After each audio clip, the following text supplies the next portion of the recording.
Ser Podcast.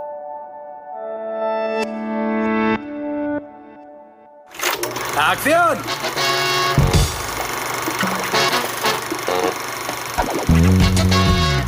El cine en la Ser con Pepa Blanes.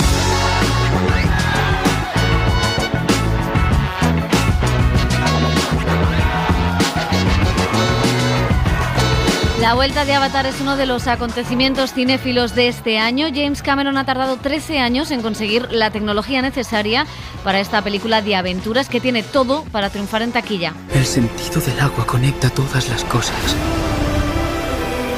Antes de nacer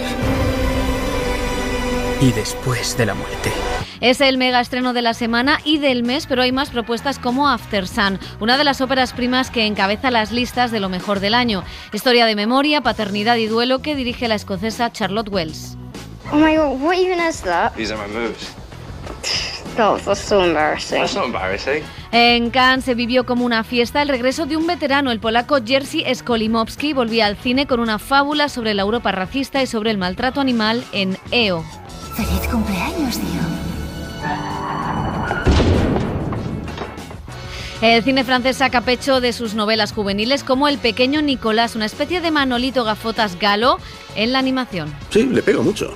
Pues ya está, las increíbles aventuras de Nicolás. Pero espera, ¿qué tal simplemente El pequeño Nicolás? Y tras recibir el premio Nobel, Annie Ernaux estrena Los años Super 8, un documental sobre sus vídeos caseros que viene a completar su obra literaria basada en la autoficción.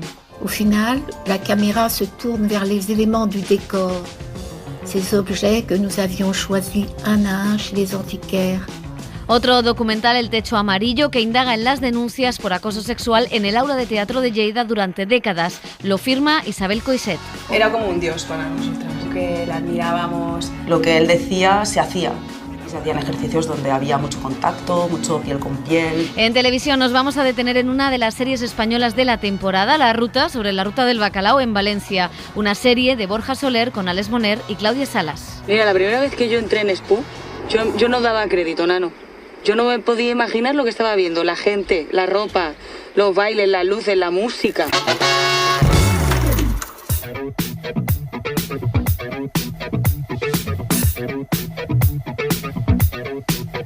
I was born in a city where the winter nights don't ever sleep.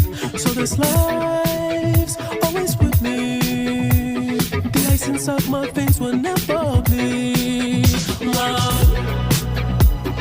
Hola, ¿qué tal? Bienvenidas, bienvenidos a El Cine en la Ser. Seguimos una semana más, estamos ya metidos en la temporada de premios, hemos conocido las nominaciones a los Goya, van a ser los Forqué. Bueno, nos toca hablar también de los premios americanos. Los primeros en mostrar sus cartas han sido los Globos de Oro, que parece que vuelven a renacer después de las polémicas. Elio Castro, José Manuel Romero, ¿qué tal? ¿Cómo estáis? ¿Qué tal? Muy Hola, bien. ¿Habéis renacido como los Globos de Oro también?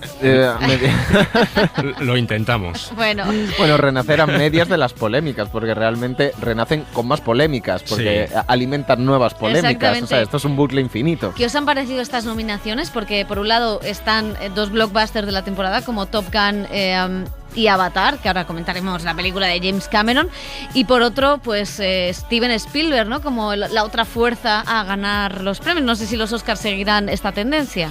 Bueno, lo que pasa es que a mí me parece que está bien que haya premios diversos en diferentes, bueno, pues asociaciones, ¿no? Porque si no todos se parecerían, serían las mismas películas, estaríamos todos de acuerdo y sería un continuo, pues vivir la misma ceremonia, las mismas nominaciones, los mismos premios.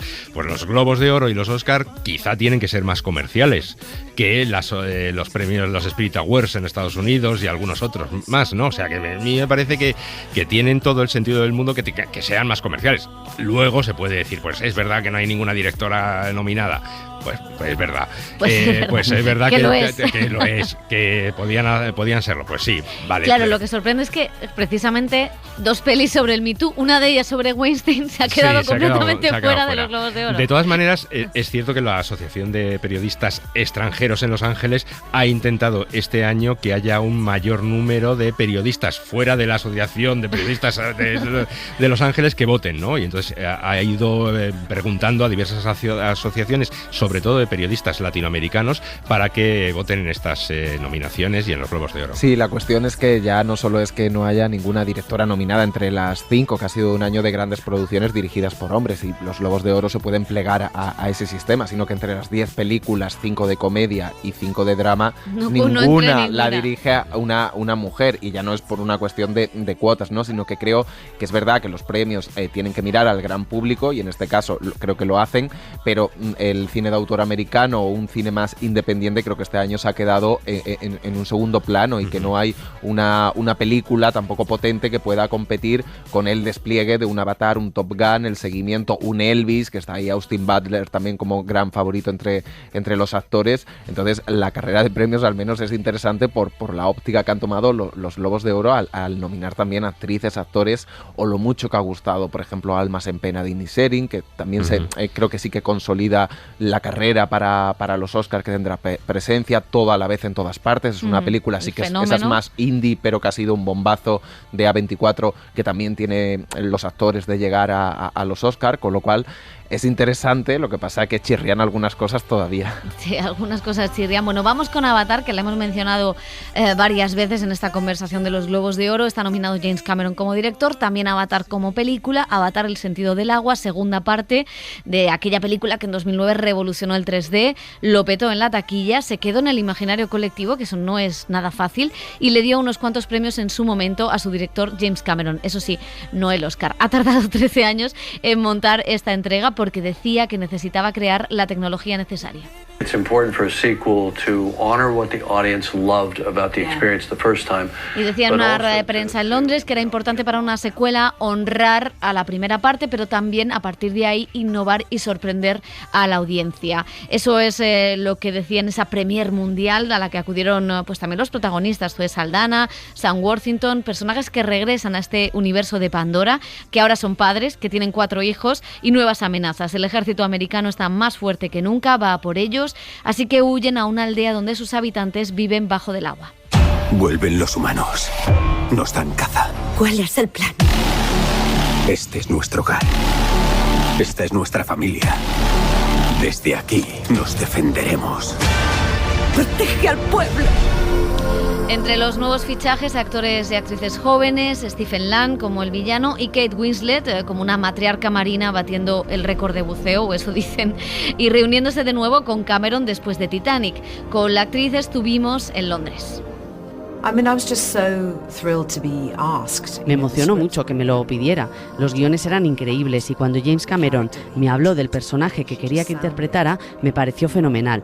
Era una figura muy poderosa, fuerte e importante en su comunidad, una madre amorosa que haría cualquier cosa para proteger a su familia. ¿Cómo no voy a estar emocionada de que me incluyera en esta película?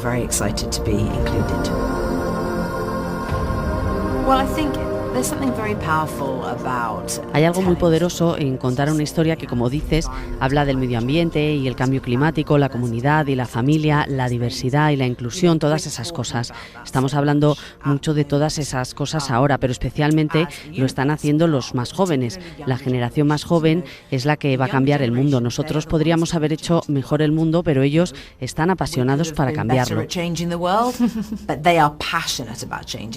Cuando conoces a los jóvenes, te das cuenta de que es lo único de lo que hablan. Por tanto, para poder contribuir a esa conversación y unir a las personas y llevar esa conversación a una escala mucho mayor, es así como debemos hacerlo.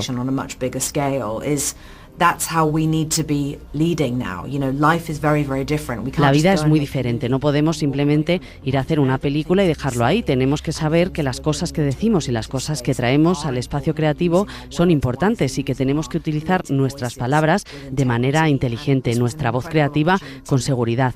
Esta ha sido una oportunidad increíble para mí de formar parte de algo que ya estaba haciendo todo esto, así que fue emocionante y sí, creo que es una película muy importante, creo que es muy oportuno, estoy muy emocionada.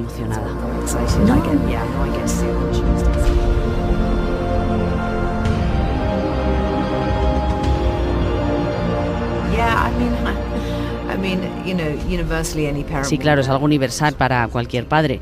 Sabe que criar a un adolescente tiene sus propios desafíos.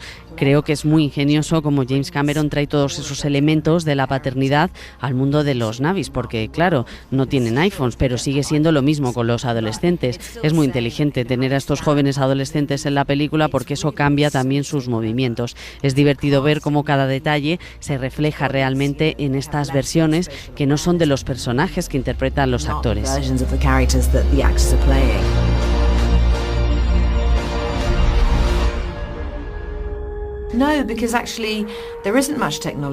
En realidad no hay mucha tecnología a tu alrededor, todas las cámaras están ocultas, llevas un traje de captura de movimiento, así que al comienzo de cada día los movimientos de tu rostro y cuerpo se programan en un sistema y tan pronto como lo haya hecho ya eres completamente libre de moverte y hacer exactamente lo que quieras, así que como actriz en realidad te da una enorme libertad de interpretación, puedes cambiar las cosas todo el tiempo, más que cuando filmas en un entorno más convencional, ahí realmente no puedes hacerlo porque los ángulos de la cámara están establecidos, las tomas, las marcas en el suelo, la iluminación, pero con este sistema no hay iluminación, eres completamente libre de trabajar con los actores.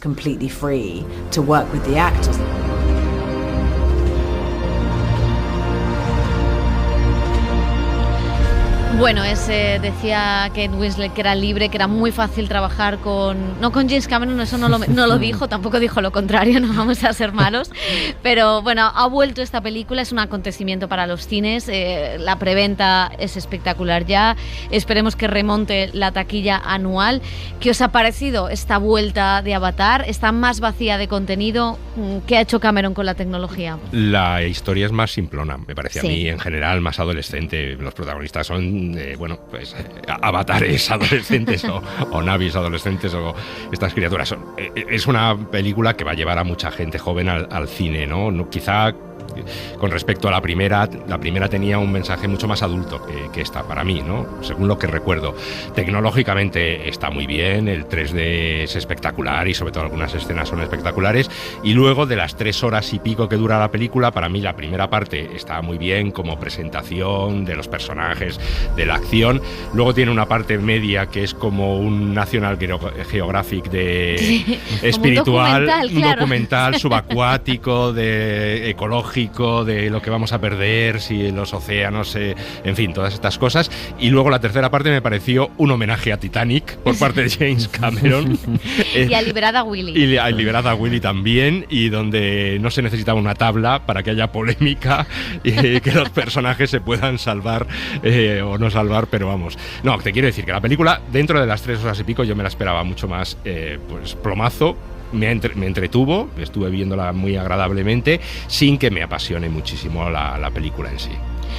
Es que para mí la última hora es espectacular. Yo la última hora me lo pasé estupendamente. Me gustó mucho estar dentro de ese 3D, ver cómo ha creado esa tecnología, que realmente, claro, el reto estaba en el agua, porque ahí era lo más difícil, ¿no? El resto del 3D, que ya era espectacular en la primera entrega, que yo no la vi en 3D, tengo que decir, pero en esta sí que la he visto, y esa última hora me parece espectacular. James Cameron quiere ser un inventor y yo creo que consigue dar un paso más.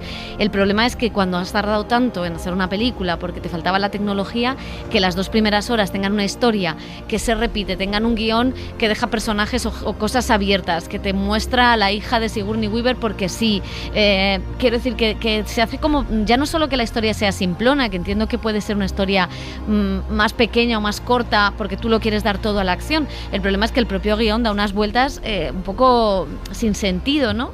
Y luego me parece que es una película que en muchos aspectos, o sea, yo creo que le estaba haciendo Avatar, trabajando en la tecnología, no se da cuenta de que ha habido un Me Too, que me parece bien, pero claro, hay escenas que se han quedado en los 90, ¿no? Como un padre que le dice a los hijos que está bien pegarse con los amigos. Quiero decir que me parece bien si quieres romper con la corrección política, pero no me sorprendían. Sí, es un mensaje muy tradicional. Sí, que me sorprendían un poco, ¿no? Y hay una salida del agua, lo Halle Berry en James Bond, de una chica que dices que bueno, que también es interesante porque dices, te saltan las alarmas, ¿no? De un poco, uy, esa mirada aquí ya me está chirriando, pero bueno, la verdad es que yo salí ahogado literalmente del cine. Indudablemente es una experiencia cinematográfica gigantesca, enorme, megalómana, y es una película concebida para para reivindicar el cine y para experimentarla en el cine en comunidad y verla en 3D y con toda esa tecnología, y coincido con vosotros en todo el fondo de lo que hemos estado comentando. Creo que la primera hora a mí sí que entró en la historia, a mí Avatar 1 me gustó, me entretuvo, y la historia más anticolonial, más con el ecologismo de fondo, la defensa de la naturaleza, me gustaba también. Estaban bastante bien diferenciados los dos mundos, ¿no? El mundo militar, el mundo de... Claro, es que aquí no hay avatares. Claro, el mundo el mundo humano, militar, y el mundo de los indígenas, de lo que podrían ser los avatares, ¿no? Los indígenas. Y entonces, pero en esta está todo tan imbuido por la tecnología que hay momentos en el que yo creo que estoy en un videojuego. No sé si estoy en una película o estoy en un videojuego. Ahí también esa frontera que es interesante para el futuro del cine, que la experimente, esa convergencia, pero a mí a momentos me sacan mucho de los personajes, y coincido en lo del guión, que hay decisiones de guión que no forjan el carácter de los personajes para luego una toma de decisiones posterior. La segunda hora es recortable porque viene de su fascinación por los fondos marinos, por la naturaleza, por toda la riqueza natural, pero es prescindible. Y la última es Titanic, pero una película bélica. También él ha defendido muchas veces, ¿no? que no defiende las armas y la militarización, y es una peli de acción salvaje en la que, por cierto, se olvida también de muchos de los nuevos personajes que nos ha presentado en esta segunda entrega, y se queda solo con lo que le interesa, que es la familia, los hijos adolescentes, esa rebeldía y esa unión familiar para salir adelante. Con lo cual, a mí es que creo que la gente debe ir al cine a verla, porque es una experiencia y es un evento. Es más que una película, es un evento, y yo creo que lo va a petar. En China, por ejemplo, que se ha abierto la veda ya con Avatar, pues claro, ahí va a sumar millones y millones, están deseando. Pues sí, va a recuperar todo el dinero invertido en la Eso ya lo veremos. En la tecnología. Bueno, y del cine como espectáculo, como evento, como fantasía, casi como un nuevo invento tecnológico, vamos a pasar a un cine intimista, autoral, más pegado a la vida de sus creadores. Es lo que propone la cineasta escocesa Charlotte Wells en uno de los debuts con más proyección de este año. Es After Sun, película que descubrió Cannes y que ha ido recorriendo varios festivales e incluso encabezando las listas de lo mejor del año. Cuenta una historia sencilla. Un padre, Paul Mescal, y su hija, Frankie Corio, van de vacaciones a Turquía.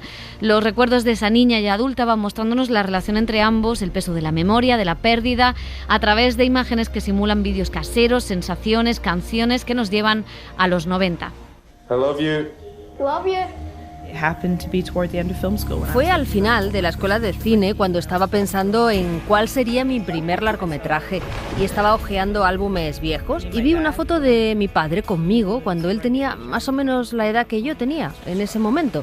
Me sorprendió lo joven que se veía, y de ahí surgió algo que tenía una estructura más convencional, más impulsada por una trama, más ficticia en muchos sentidos, y es ficción, de eso no cabe duda, pero a partir de ahí permití que parte de mis emociones determinaran lo que finalmente se convertiría en el guión, y usé mis propios recuerdos para formar el esqueleto con el que trabajé.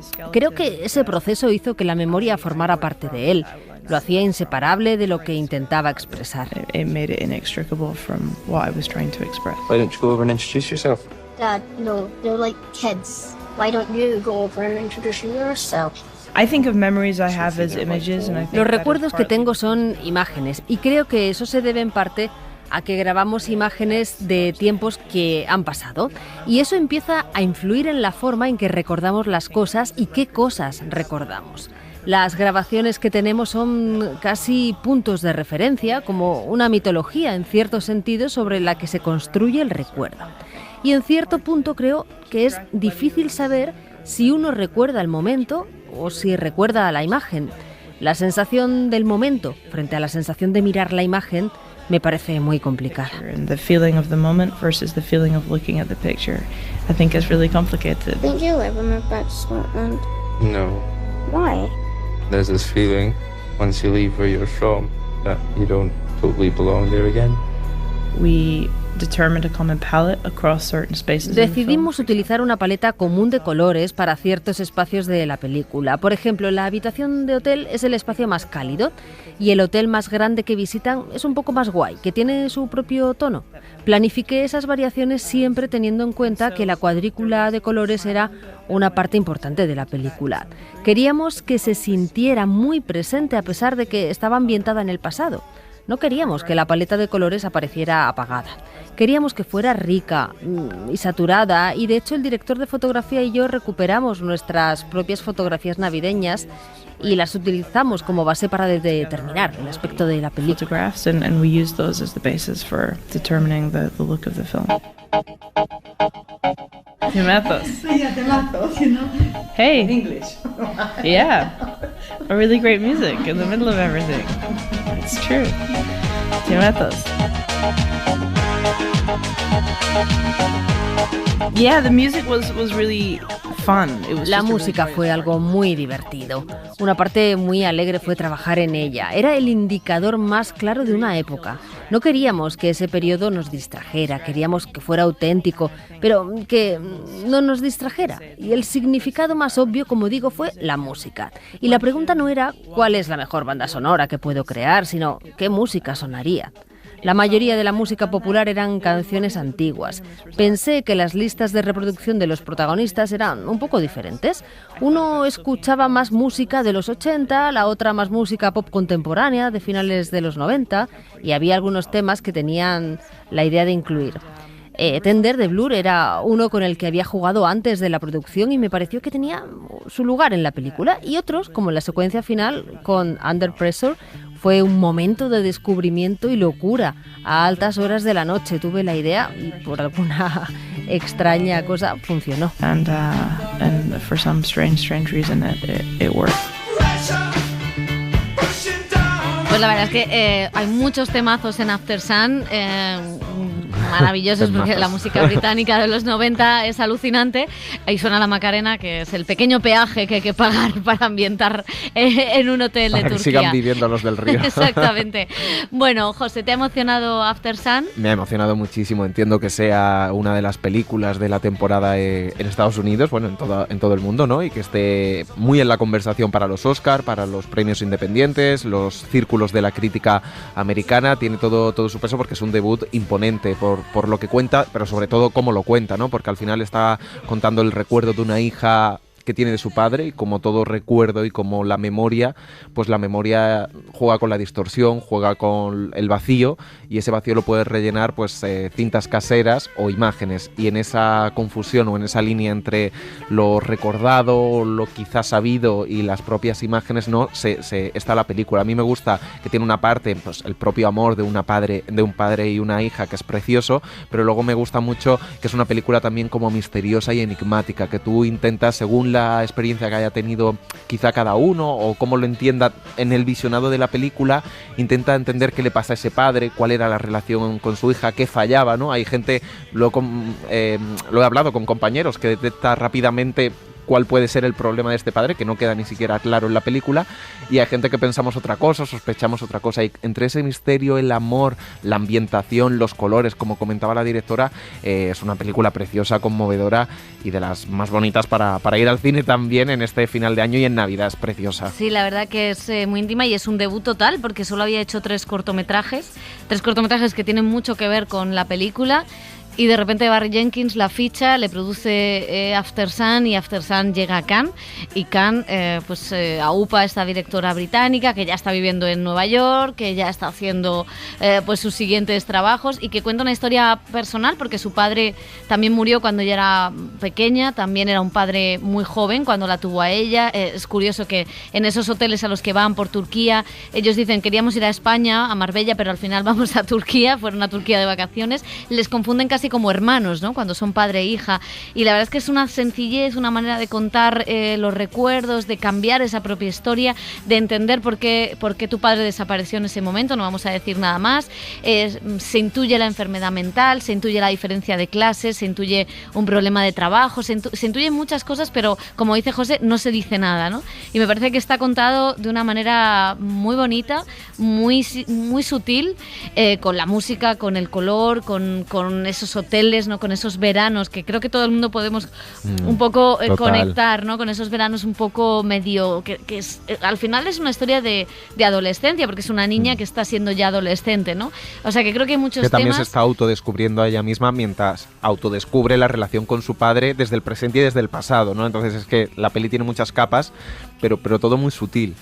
Totalmente, así que recomendamos mucho After Sun, y también el siguiente estreno, que es de otra mujer que utiliza la ficción para contar su propia vida, Annie Ernaux, aunque ella lo hace pues quizá desde otro estilo y otro parámetro totalmente diferente.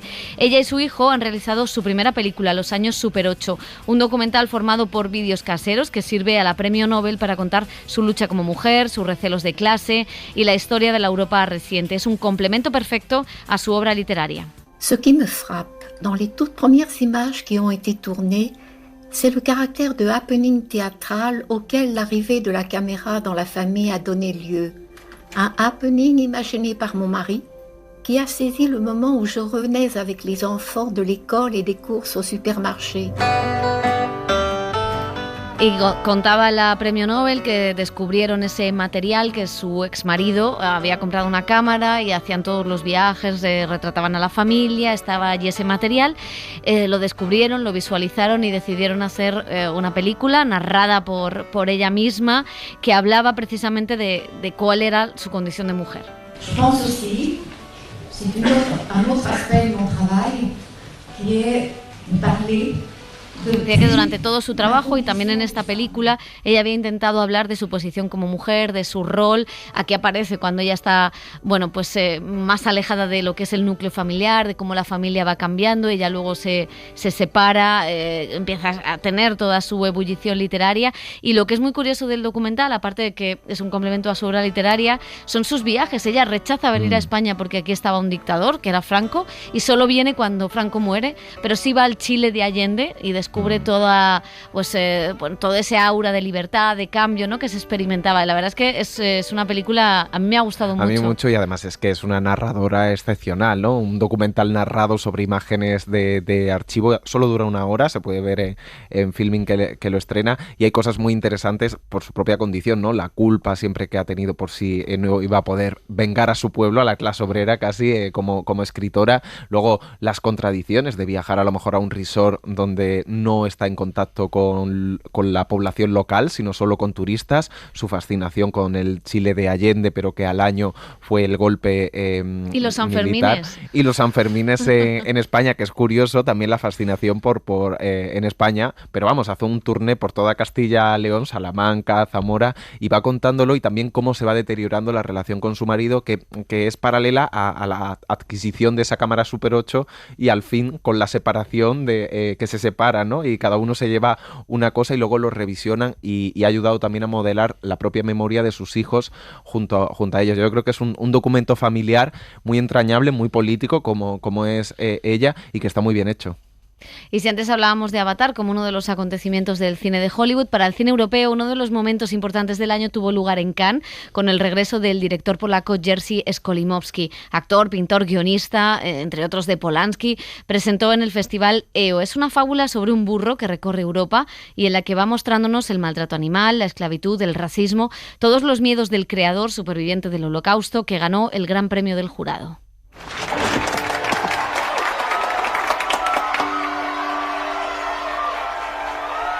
Niech się spełniają twoje wszystkie marzenia. Jo!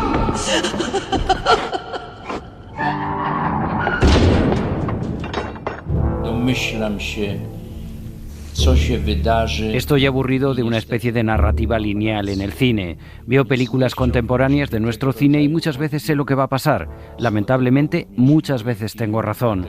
Me aburre todo este tipo de cine. Entonces, para romper con esta tradición clásica narrativa, he decidido usar la figura de un animal.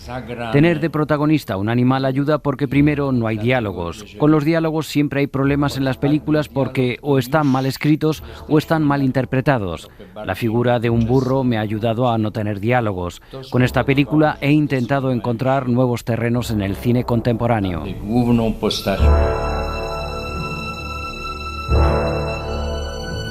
Upartymi i głupimi. Hemos tenido nuestra forma de trabajar. Los burros tienen, digamos, mala fama porque o decimos que son muy cabezotas o que también son muy tontos. Y sí, cabezotas sí, pero de tontos nada. Son muy inteligentes. En concreto, con este burro y con los animales con los que trabajamos ha sido todo por las buenas. Nada de violencia, nada de levantar la voz, nada de empujarlos. Casi todo ha sido a base de susurros y caricias. E incluso cuando teníamos descansos en el rodaje, yo me iba a pasar mi tiempo con el burro de la película para intentar crear una especie de cercanía. Se trataba de mirar a los ojos, de intentar establecer una especie de sentimiento de coexistencia, de crear una comunidad entre dos seres vivos que están juntos. Oto są dwa żywe stworzenia. Thank you, my donkeys.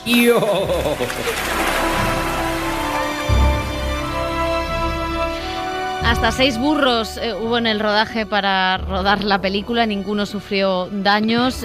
La compararon en Cannes con Al-Azhar Baltasar, la película de Bresson, pero es verdad que aquí hay mucho más barroquismo, hay mucha música, no es nada minimalista, no es nada...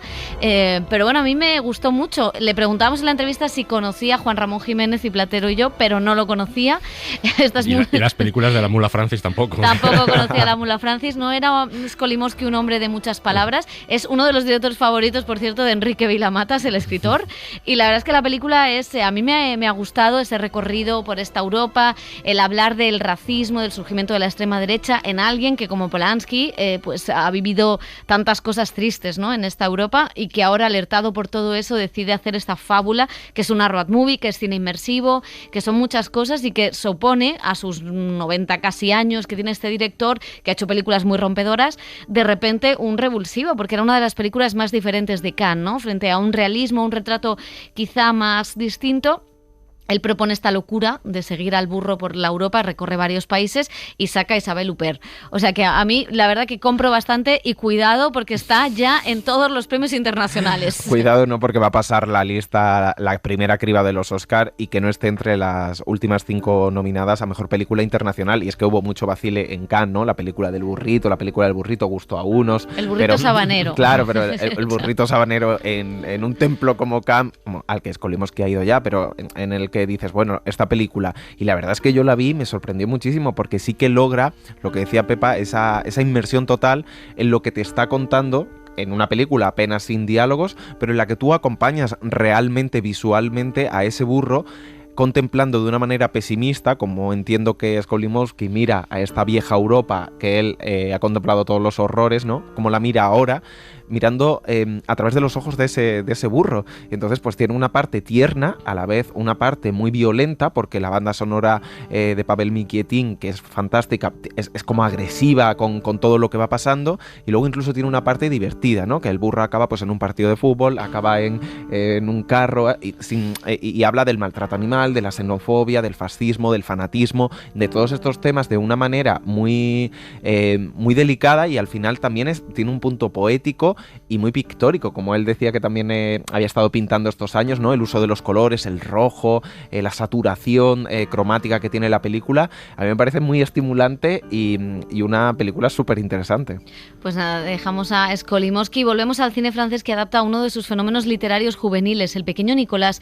Fue también otra de las películas que pasó por Cannes, película de animación sobre el personaje de Sempé, ese niño travieso que a una generación española posterior nos recuerda a Manolito Gafotas. ¿Este tan gracioso quién es? Nicolás, ¿no te apetece hacer algo juntos? Tú escribes las historias y yo las ilustro. ¿Y si lo llamamos El pequeño Nicolás? ¡Me encanta! Y la verdad, Elio, tú decías que eras muy fan del pequeño Nicolás. Yo aprendí francés leyendo El pequeño Nicolás. Sí, bueno, es que está René Goscinny, que es el guionista de las historias de Asterix, ¿no? Y yo la verdad es que me lo pasaba bomba leyendo, porque tiene ese nivel de literatura infantil y juvenil, que te ríes con las aventuras de este niño, pero también es una visión del mundo de los adultos, del comportamiento de una clase media francesa, de la propia Francia, de la relación de los mayores con los pequeños, de los pequeños con los mayores. la historia del niño con sus compañeros de clase, con el colegio, con las estructuras que hay en el colegio, con los profesores, en fin, a mí me parecían unas aventuras que eran capítulos muy cortitos, cada aventura era una historia diferente, ¿no? Y yo me las leía, me las releía y me divertía muchísimo. Y lo que hace, la animación es muy bonita en la película, y lo que hace es juntar al personaje con los creadores en esta cosa de casi una metaficción en la que se conocen, ¿no? La verdad es que la idea es fantástica. En Cannes los franceses estaban emocionadísimos con la película, no me extraña. Claro. Yo le perdí la pista a Nicolás, Sí. igual la vuelvo Bueno, a ha habido encontrar. unas películas de ficción que han intentado que, bueno, nunca se sabe si son mejores o esta de animación, pues es otro tipo de llegar al personaje. Pero el chauvinismo francés no me extraña que esté encantado de uno de sus ídolos de juventud o de infancia, ¿no? Pues vamos con chauvinismo mexicano, porque Bardo, después de 45 días en muy poquitos cines, llega a Netflix. Es una de las películas que más división ha generado, ya saben, esa falsa autobiografía del director, el mexicano González Iñárritu. Y vamos a recordar lo que nos decía el cineasta sobre la experiencia en cines, ahora que justo llega a la plataforma y la gente pues la va a consumir casi como una miniserie porque es larguísima. Y mi condición también fue el que fuese proyectada en cines, porque la hice pensando en el cine. O sea, para mí es importante que esta película filmada en 65, con el diseño de hoy, me parece que es importante para la experiencia. Entonces, que ellos estén realmente haciendo esto es para mí un gran privilegio, que lo aprecio y lo agradezco, y que creo que la gente cuando la vea en cines pues, se va a dar cuenta de la diferencia. Te lo dije. Somos un poco malos. Sí, hemos puesto este corte porque ya la gente no ha podido verla. Yo, entre otros, en cines, y la he buscado Bueno. porque me apetecía, y bueno, la veré en Netflix. Cállate, que yo he visto la versión que nos estrenará porque Tú le recortó eres más 20 minutos. más pardilla. Yo también, aquí hemos pecado todos. Bueno, muy recomendable Bardo, hay que verla para criticar, supongo como con Avatar. Y vamos a terminar con El techo amarillo, documental de Isabel Coixet, que cuenta uno de los pocos casos de abuso sexual en la industria cultural que han trascendido. En 2018, un grupo de 9 mujeres presentaron una denuncia contra 2 de sus profesores del aula de teatro de Lleida por abusos sexuales cuando eran adolescentes. La película, nominada al Goya a Mejor Documental, cuenta cómo el miedo y la vergüenza, la falta de apoyo y credibilidad hicieron que fuera demasiado tarde esa denuncia, cuando ya todo había prescrito. Un reflejo de cómo hemos silenciado conductas violentas hacia las mujeres. El recuerdo que tengo es como familia. Todo el mundo quería hacer el taller con él. Carismático, seguro de él mismo. Era como un dios para nosotras, que le admirábamos. Lo que él decía se hacía, y se hacían ejercicios donde había mucho contacto, mucho piel con piel.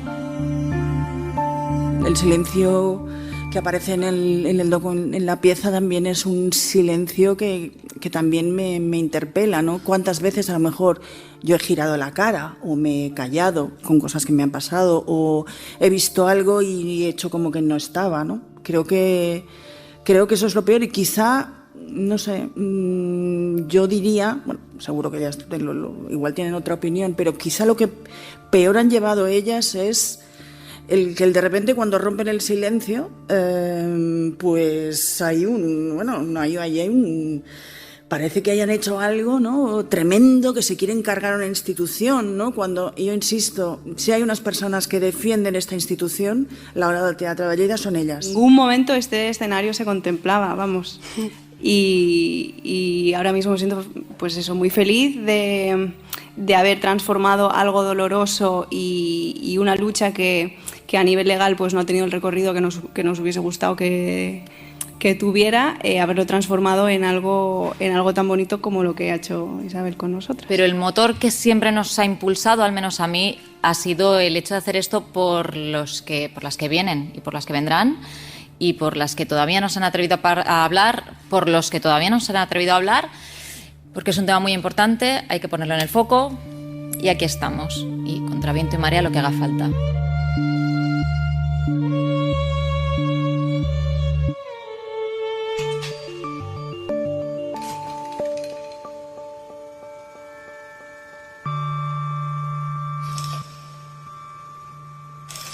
El cine en la SER con Pepa Blanes.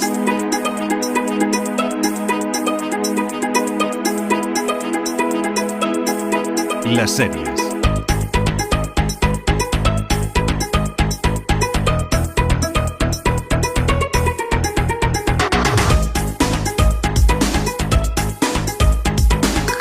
Es una de las series españolas más valoradas del año, la mencionamos en su estreno y ahora que está a punto de acabar queremos volver a La Ruta. Dani Garrán, ¿qué tal? Pues muy bien, volvemos de parquineo ahí a tu tierra, a la terreta. Bueno, todo el mundo ha oído hablar de La Ruta del Bacalao valenciana, pero pocos conocen el fenómeno que supuso, el movimiento cultural que se creó.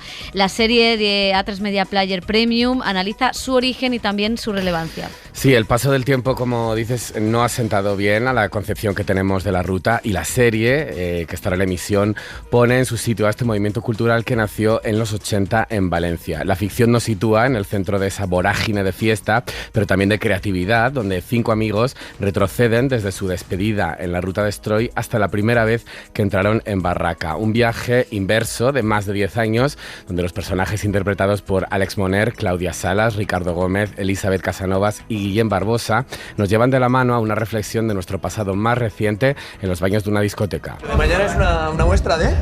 La Valencia perdida se llama. Sobre nosotros va. Sí. Te habrá quedado guapa, ¿no? No, es sobre el inicio de la movida. Y bueno, fotos, carteles, sobre todo, y así. Y cuenta un poco como como la cosa de vanguardia, ¿sabes? En un entorno rural. La celebración de lo no normal, poética, la expresión cultural. Espera, a ver si me sale. Un recorrido por la revolución del baile. Una revolución que partió de la nada, se libró contra la nada y ha derivado hacia la nada. Borja Soler y Roberto Martín Maestegui son los creadores de La Ruta. ¿Qué tal? ¿Cómo estáis? Muy bien, muchas gracias por invitarnos. Gracias a vosotros por estar aquí. Bueno, de resaca de La Ruta, ¿o cómo estáis? ¿Cuál es vuestra situación actual ahora mismo?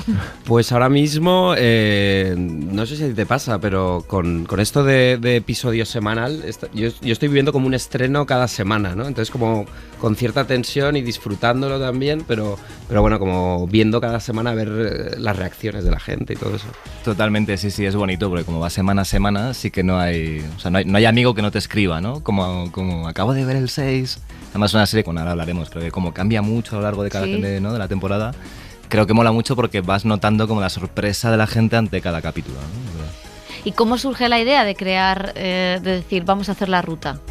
Bueno, pues yo creo que cuando hablé con Roberto de esta historia, nos habíamos documentado, habían salido unos libros, Bacalao de Luis Costa y sobre todo en Éxtasis de Joan Oleaque, el podcast Valencia Destroy de Eugenio Viñas también. Entonces era una mirada hacia ese movimiento musical social juvenil muy novedosa, o sea, por lo menos como que rompía con muchos estereotipos que teníamos, incluso yo siendo de Valencia y habiendo ido a alguna de esas discotecas, fue como un descubrimiento ver el origen de dónde venía todo aquello, ¿no? Y entonces era como, no sé, yo tenía como una necesidad de contar esta historia.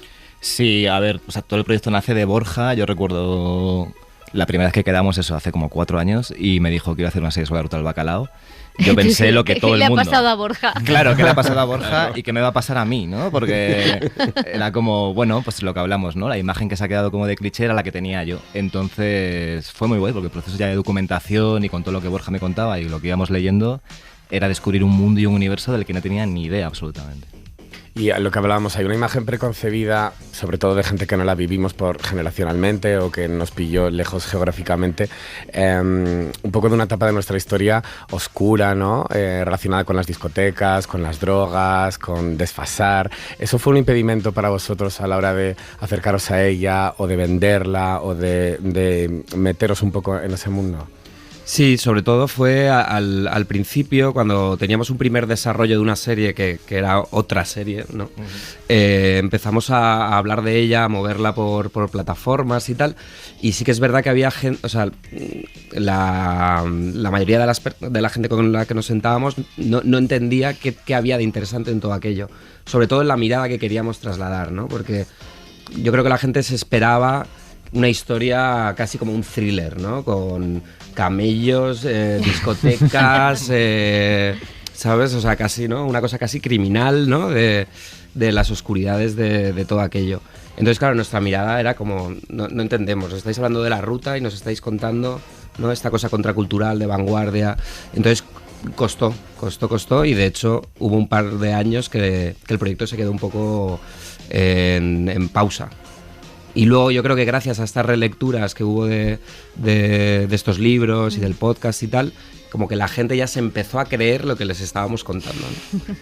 Y cambió también la idea, vamos a ser un poco malos, está producida por Caballo Films, en el sentido de ser la serie, se había estrenado Antidisturbios, cambió también eso, la mirada de, bueno, es una serie que viene de gente de Caballo Films, ¿o no? Bueno, yo creo que ayudó sobre todo en mi caso, porque sí, yo dirigí 2 capítulos de Antidisturbios, soy socio de Caballo Films también, pero es verdad que no tenía yo un currículum, ¿no? Como para decir, bueno, quiero hacer esta serie, quiero dirigirla, y claro, después de Antidisturbios ya había otra mirada también hacia nuestro trabajo, claro. Bueno, la productora que está en los Goya, los Feroz, o sea, este año es el año Caballo Films. Nos va a odiar todo el mundo, si no nos odia ya, pero vamos, estamos muy contentos. Sí. No, está bien que haya un rejuvenecimiento también del panorama audiovisual. Hay una cosa que, Borja, tú eres valenciano y a lo largo de la serie, claro, ahora hablaremos de la estructura temporal y de cómo va de atrás a adelante, pero sí que hay un revisionismo de esos años, de los años 80, 90, y se puede ver a través de pequeños detalles un cambio político, ¿no? Se oye en la radio que ya gana el PP, que luego gobernó en Valencia muchísimos años. Se ven cosas de esa época, la mili, también una especie de cambio de meritocracia, ¿no? De aquellas cosas, IBM, de aquellas cosas que estaban bien y aquellas otras que no. O sea que además de la ruta del bacalao hay un retrato de la generación española y de la juventud española de aquel momento. Sí, es que yo creo que está muy ligado al cambio también musical y más concretamente de lo que es la escena, ¿no? De la movida valenciana y cómo se convirtió en la ruta, ¿no? Porque precisamente en los 80 había un espacio de libertad y de romper con muchos tabúes, ¿no? De donde veníamos, ¿no? Que de repente en los 90 yo creo que hay como un retroceso de todo aquello, ¿no? Convertido en masificación, convertido en la capitalización de una, no sé si revuelta, pero de un contexto de vanguardia donde incluso desde la propia legalidad de las discotecas y de los horarios de las discotecas cambió mucho, ¿no? Y entonces entiendes que también la música y la droga y la forma de consumir, la forma de salir cambie. Y yo creo que también es un retrato de una época en España y concretamente en Valencia, pero en España, ¿no? Sí, yo creo que además la serie, cuando la ves entera, sobre todo, tiene como un tema, entre otros, pero un tema importante, que es como que los personajes están decidiendo quién quieren ser, ¿no? Que en el 7 se ve muy bien, creo, con Sento, como de... Bueno, hablamos mucho, ¿no? De la posibilidad que tenemos todos como de decidir quién queremos ser, que no tiene por qué ser lo que venga predeterminado de antemano, ¿no? Que pasa mucho en el personaje de Sento, en el de Mar también. Y creo que puede haber un paralelo como con España, que es un país que estaba decidiendo que quería ser de mayor, casi, ¿no? Es como que en esos años justo es, hostia, ¿qué vamos a ser, no? Y lo que fuimos 15 años después, sobre todo, fue una fiesta, ¿no? Porque es que los 90... y más en Valencia. Claro, no, pero es como una... Yo qué sé, es como una época de un ritmo brutal a muchos niveles, ¿no? Como que luego deja una resaca, ¿no? Entonces creo que por eso la serie de alguna manera sí que de fondo está ese como retrato del país, aunque sea por debajo, ¿no? Un sitio más subterráneo, pero que está ahí. ¿Y cómo fue el proceso de documentación? Porque, bueno, tengo entendido que habéis hablado con muchísima gente que vivió en aquella época, que lo vivió de cerca dentro de las discotecas, que participaba y trabajaba en ellas. Incluso el reparto, ¿no? Se trasladó a Valencia también a vivir allí una temporada. ¿Cómo fue ese proceso? Sí, pues la verdad es que antes nombrábamos a Joan Oleaque, que es el autor de Néxtasis, y él entró en el equipo de supervisión de documentación de los guiones. Y la verdad que nos sirvió muy bien nos sirvió de filtro, ¿no? Porque es verdad que lo que pasa con la ruta y con la movida valenciana, ¿no? Que se pasa durante tanto tiempo, cambia tanto la música, que la ruta de cada persona es muy diferente, ¿no? Entonces, claro, cuando nos dimos cuenta que para contarlo todo teníamos que abarcar todo ese periodo de tiempo, sí que es verdad que necesitábamos mucho, aparte de que hay muchos DJs involucrados casi en cuestiones técnicas, les enseñaron a los actores a pinchar, por lo menos que pareciera que sabían, ¿no? Y bueno, sí, Joan, lo que dices tú, lo hablábamos justo ayer con él, una cosa que teníamos que para mí a dos niveles, a uno muy concreto, ¿no? Como de pasar los guiones y devolvernos como notas y toda esa cosa más de documentación, y también su libro en Éxtasis, que tiene sobre todo como una mirada hacia el movimiento, que de repente yo descubrí leyéndolo que era un movimiento con sensibilidad, que era como sensibilidad hacia la música, hacia el grafismo, hacia la moda. Entonces leer ese libro como fue muy para mí, fue como que me cambió la mirada completamente, el libro de Joan. Y luego ir a Valencia, entrevistarnos con ellos para los guionistas, que aprovecho para decirlo, las guionistas, que Clara Botas y Silvia Herrera de Tejada. Me acuerdo volver en el tren de vuelta de Valencia escribiendo sin parar los 4 como de, hostia, tenemos que apuntar todo lo que nos han contado, porque una de las cosas más difíciles que hay escribiendo es conseguir ser específico, ¿no? Y crear personajes concretos. Y te volvías de Valencia con unos cuantos. Te volvías de Valencia con bastantes cosas que aprovechar, ¿no? Porque nos entrevistamos con mucha gente, ¿no? Con DJs, con empresarios, y eso fue súper útil, claro. Y luego había, cuando estuvimos en el rodaje, había mucha gente implicada de Valencia, de la zona, ¿no? Como que sentía algo especial por este proyecto porque querían limpiar el nombre de la ruta, ¿no? Que estaban como muy implicados en cambiar el relato oficial, hegemónico que se ha hecho de la ruta, especialmente a partir de los años 90, ¿no? ¿Cómo ha sido también colaborar? Porque ahí hay muchos detalles, ¿no? Desde lo del elefante hasta otros detalles que en la serie están muy bien puestos. Sí, bueno, yo creo que en Valencia, y sobre todo para la gente que lo vivió intensamente en esos años, había esa cosa de defender lo nuestro, porque nos habían dado muchos palos, ¿no? O sea, el relato un poco que se había contado era además un relato desde fuera, o sea, había una cosa como de la gente no sabe lo que realmente fue esto.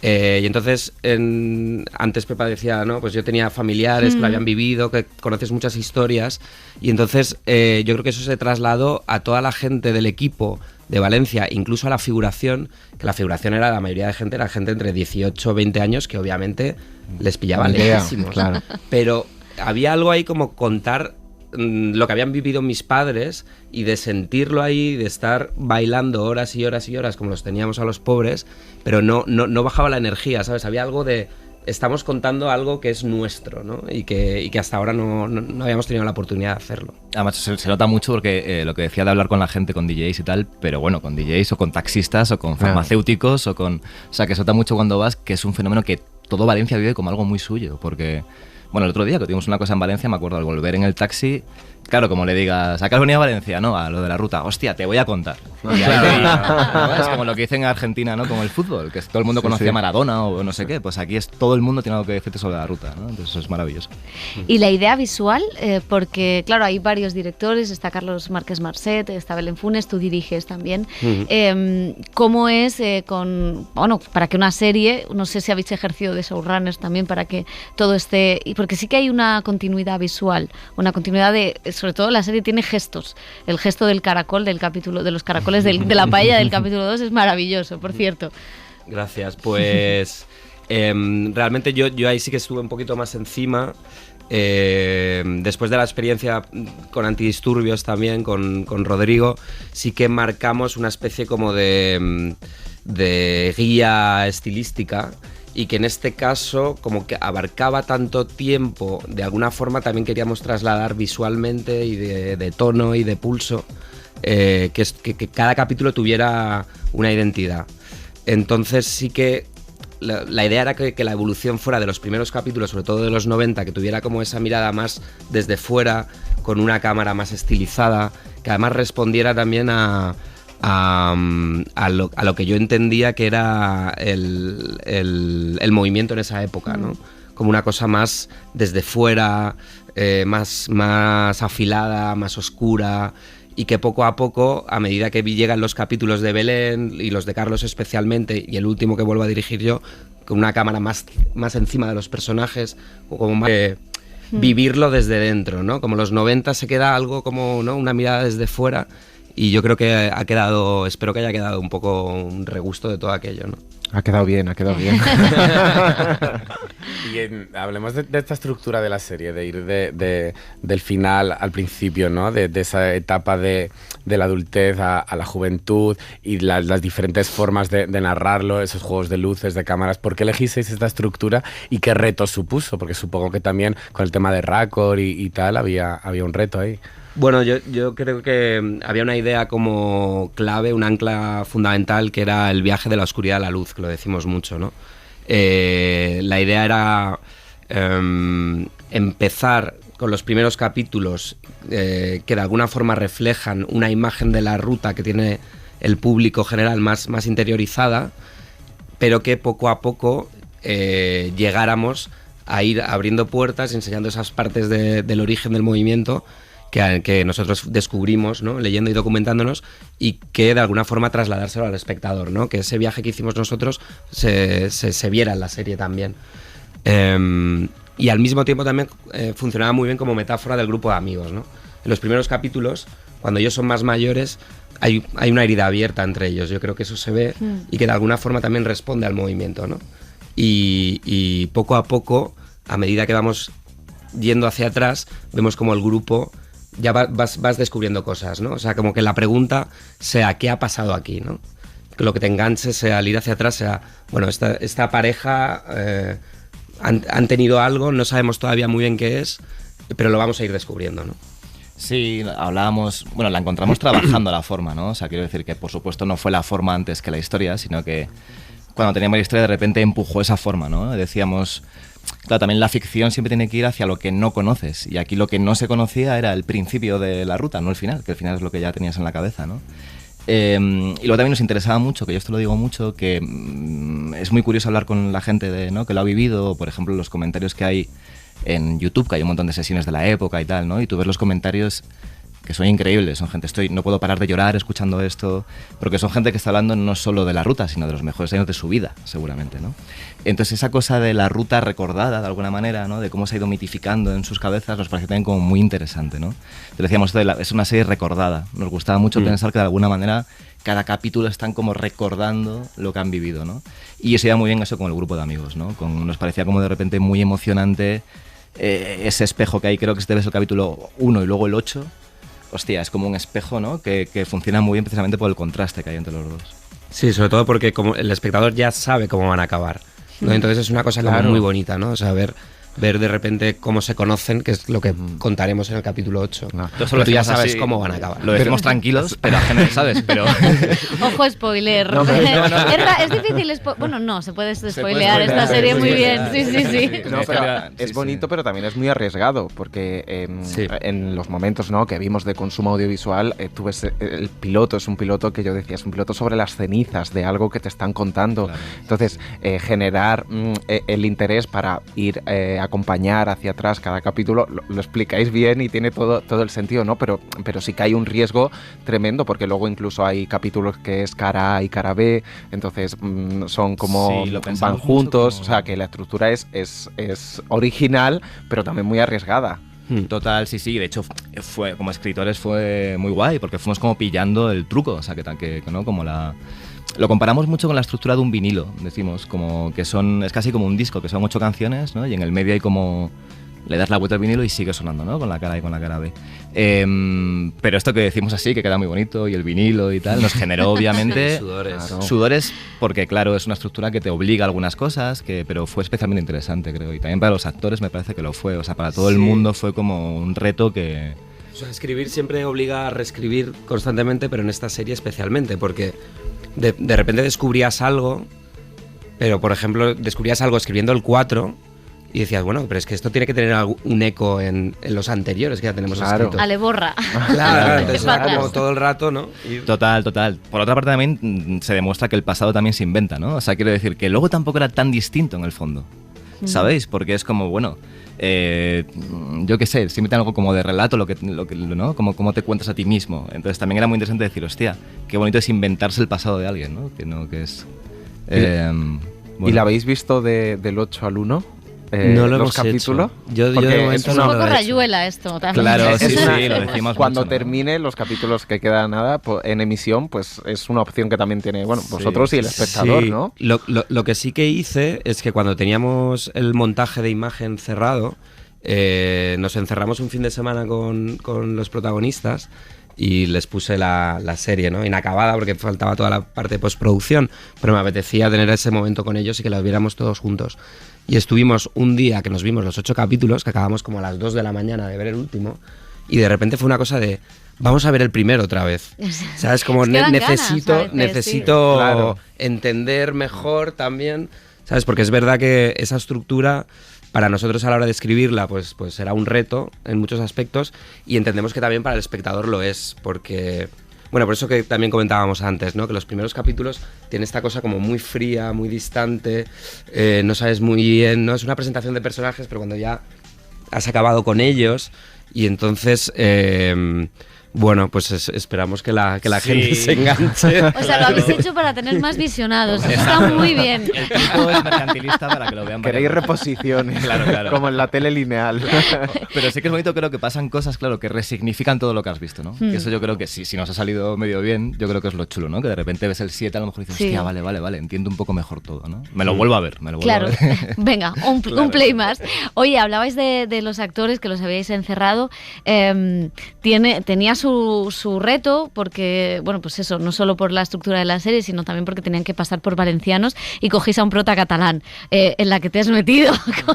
Bueno, ya una vallecana. Ya una vallecana. Pero dice un entonces muy bien dicho. No, Claudia ha hecho un trabajo excepcional, vamos, yo creo que bueno, y que mucha gente todavía en Valencia no se creen que no sea valenciana. No, yo lo pregunté, o sea, sí que me chocaba, pero lo pregunté, porque digo, habla valenciano mejor que yo. O sea, que no. Pero ¿cómo ha sido también la elección del casting? Bueno, pues fue, la verdad que fue bastante largo el recorrido del casting.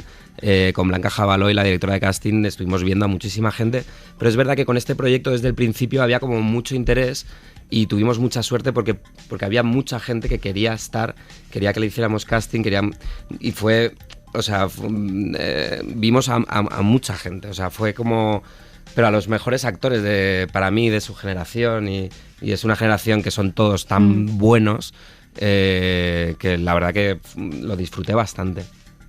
Sí, fue además para la escritura. Bueno, lo que decimos siempre, que en el momento que le estuvimos claros, por ejemplo, ayudó muchísimo. Yo recuerdo, no sé, todos los personajes, o sea, que nos ayudó mucho cuando ya los teníamos, que han sido escritos casi tirando para ellos, ¿sabes? Que nos han ayudado mucho ellos mismos como a escribirlos, yo creo. Sí. Y creo que eso se nota mogollón. Recuerdo mucho el personaje de Lucas, por ejemplo, ¿no? Que aparece más tarde en la serie, que también era como, hostia, es un personaje que has generado mucho interés, que cuando salga, ¿no? A ver cómo reacciona. Y claro, recuerdo ya tener a Guillem y hostia, y ya te lo imaginabas al personaje, ya le ponía su voz, ¿no? Entonces eso fue súper útil. Sí, en este proceso de escritura, ¿no? Que es que constante, las cosas buenas que tienen es que de repente ya tienes a tus protas, igual todavía tienes que cerrar 3 o 4 guiones, pero ya tienes a las personas, ya sabes cómo hablan, ¿no? Total, sí, que para mí es casi lo más importante incluso, ¿no? Que tú cuando conoces ya tus actores enfocas el guión hacia ellos y creo que se nota viéndolo. Los actores también están muy bien caracterizados, o sea, cuando van pasando los capítulos se va viendo el cambio en los looks, en el maquillaje, en el pelo, en la ropa. ¿Cómo ha sido todo ese proceso también? Porque claro, son unos años muy característicos en nuestra historia, pasar de la movida de los 80 a los 90, todo eso hay que tener en cuenta todo, ¿no? Las chaquetas, el maquillaje, el flequillo. ¿Cómo os habéis asesorado también para eso? Pues el trabajo de caracterización y vestuario ha sido bestial, pero también nos viene muy bien precisamente ese cambio estético tan fuerte y tan marcado entre los 80 y los 90 como para ver el paso de los años sobre ellos, ¿no? Por ya no solamente una cosa de quitarles años, que obviamente también era un reto, sino también darles esta estética tan determinada y tan característica. Nosotros cuando me reunía con los jefes de departamento a todos los niveles, ambientación, arte, caracterización, yo siempre les decía, vamos a pegarnos siempre a la realidad, porque la realidad de esta época estéticamente es muy potente. Entonces no vayamos a estilizarlos, no vayamos a que estén guapos, sino vayamos a pegarnos a la verdad, y creo que lo han conseguido y vamos, muy, muy contento con ese trabajo, la verdad. Y el rodaje, ¿cómo ha sido? Porque ha sido un rodaje larguísimo. Bueno, es una serie de 8 capítulos, pero también tiene una parte salvaje, ¿no? Porque hay muchas fiestas, hay que rodar de noche, los actores, pues es duro, entiendo, repeticiones. ¿Cómo ha sido también todo el trabajo? Tú que estás en algunos capítulos de dirección, porque estaban agotados, ¿no? En cierto sentido, pero como muy contentos por hacer cosas nuevas que no habían hecho antes. No, fue bastante duro en ese sentido, porque es verdad, rodábamos mucho de noche, teníamos muchas secuencias con mucha figuración, secuencias de discoteca, de baile, de parkings, de coches, o sea, era una cosa como militar conseguir darle verdad a todo aquello. Pero es un poco lo que os decía antes, había como una energía que aunque estuviéramos rodando 6 horas la misma secuencia y gente bailando, no paraba no sé, el pulso de la gente, había ahí como unas ganas de hacerlo bien, o sea, de mimarlo mucho y de darle mucho cariño y todo el mundo sentía esa responsabilidad. Teníamos también un coreógrafo de baile que estaba allí para los chavales de 18 y 20 años explicarles que bailar... Que no hay que bailar reggaetón. Claro, no hay que mover las caderas, no. Pero se bailaba muy diferente. Casi más robótica o más torpe o... Sí. Y ya te digo, o sea, hasta esos detalles, ¿no? Se han cuidado. Oye, y hay otra cosa, y es que es muy significativo en esa cosa que decías del cambio de los 80 a los 90, de cómo cambiaba esa mentalidad, la estética y todo. También aparece en la serie o se cruzan otros temas. Se cruza lo LGTBI, se cruza el trato a las mujeres, con el personaje de Sonia Almarcha, que está fantástica, de esa madre, cuál era la posición de las mujeres en esa época, pero también con las chicas, ¿no? Con el personaje de Claudia, que en uno de los capítulos también tiene una trama relacionada con las relaciones. O sea, hay como otra serie de temas. Está también la diferencia de clases, o sea, cómo colar todos esos temas también en esa relación de amistad, que no es solo una historia de música, o sea, sobre la música o sobre la fiesta, ¿no? Sí, totalmente. De hecho, no diría que... O sea, creo que la ruta es uno de los temas fundamentales de la serie, pero que hay otros muchos temas, como estás diciendo, ¿no? Todos vinculados, de alguna manera, pero, por ejemplo, esto del LGTBI a mí fue de las cosas que más me llamaron la atención, ¿no? Porque, lamento decirlo, pero creo que como mucha gente tiene asociado el movimiento a casi lo contrario, a una cosa como muy, ¿no? De, bueno, la imagen que tenemos todos como un poco machirula, ¿no? Como de pelo cenicero, de... testosterona, ¿no? De esa cosa un poco rancia. Y descubrir, como se va descubriendo en la serie, que sobre todo al principio el movimiento fue casi como un refugio para todo el LGTB y que fue como precursores del movimiento, para mí fue de lo que más me voló la cabeza, yo creo. Sí, esto lo contamos especialmente en el último capítulo.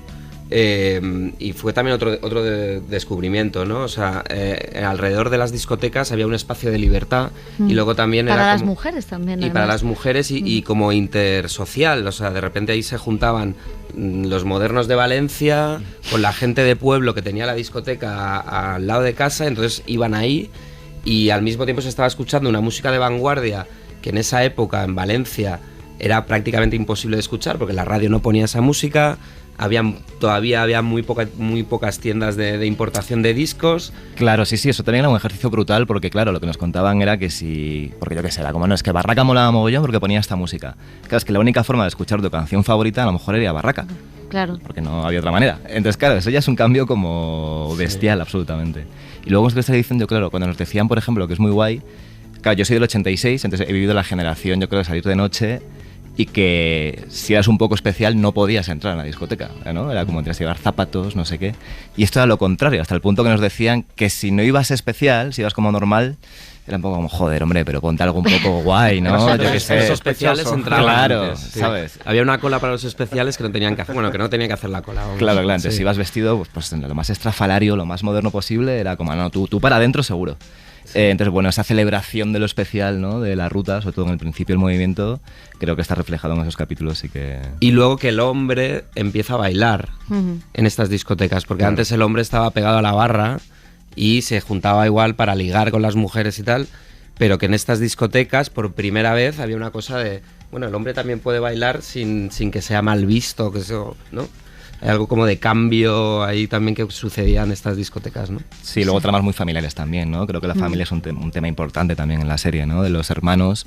Siempre hablábamos también, ¿no? Que para mí, yo qué sé, toda la música que escucho es la de mi hermano mayor, ¿no? Creo que los hermanos y la música está como muy relacionado, ¿no? Que también nos interesaba mucho contar. Bueno, la amistad, ¿no? Entre el grupo de amigos. Bueno, que evidentemente, aunque se llame La Ruta, ocurre La Ruta, hay como muchos más temas, ¿no? Que pueden concernir a todos, las que la vean, ¿no? Pues muchísimas gracias a los dos. Nada, nos quedamos esperando ese capítulo final. A puntito ya, a puntito. A ver cómo se conocieron este grupo de amigos. Muchísimas gracias.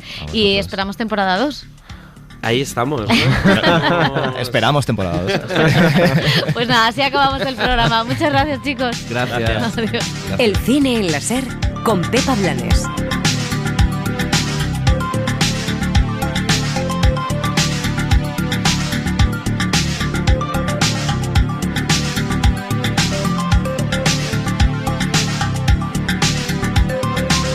Suscríbete a El Cine en la SER.